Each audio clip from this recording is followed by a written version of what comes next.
Speed control মানবেন, speed breaker দেখে চলবেন। জামাতের নেতৃত্বাধীন সমমনা ইসলামী দলগুলোর মধ্যে আসন সমঝোতা নিয়ে জটিলতা ক্রমেই স্পষ্ট হচ্ছে।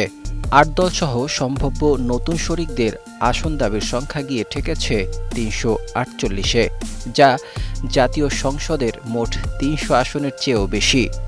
সংশ্লিষ্ট সূত্র জানিয়েছে, শরিকদের এই উচ্চাকাঙ্ক্ষী দাবিকে খুব একটা গুরুত্ব দিচ্ছে না বাংলাদেশ জামাতে ইসলামী।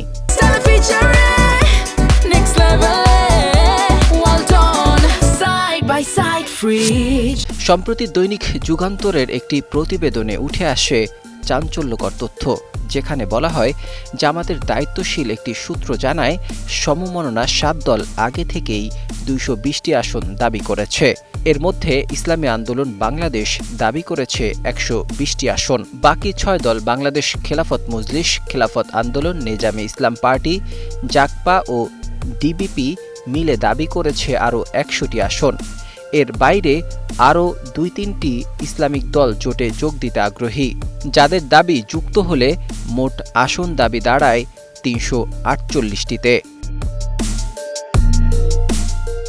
তবে জামাতের পক্ষ থেকে স্পষ্ট করে জানানো হয়েছে, আসন সমঝোতা হবে কেবল সম্ভাবনা ও বাস্তবতার ভিত্তিতে, কাগুজে দাবির উপর নয়।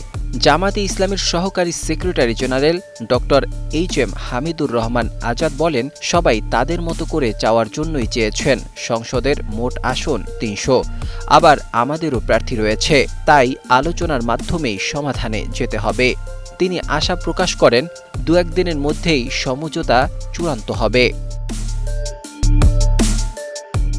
দলের অপর সহকারী সেক্রেটারি জেনারেল এহসানুল মাহবুব জুবায়ের বলেন, কে কত আসন চেয়েছে সেটা মুখ্য নয়। যেখানে যাকে দিলে জয়ের সম্ভাবনা বেশি, সেখানেই তাকে মনোনয়ন দেওয়াই আমাদের নীতি। অন্যদিকে ইসলামী আন্দোলন বাংলাদেশের সহকারী মহাসচিব মাওলানা গাজী আতাউর রহমান জানান, ইনকিলাব মঞ্চের মুখপাত্র শরীফ উসমান হাদির শাহাদত, জামাত আমিরের বিদেশ সফরসহ নানা কারণে বৈঠক বিলম্বিত হয়েছে। তবে তিনিও জানান, নীতিগতভাবে সবাই একমত, যোগ্য প্রার্থীকে যোগ্য আসনেই দেয়া হবে।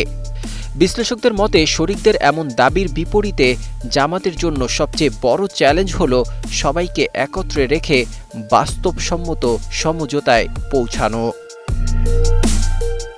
Desk report, ২১ television.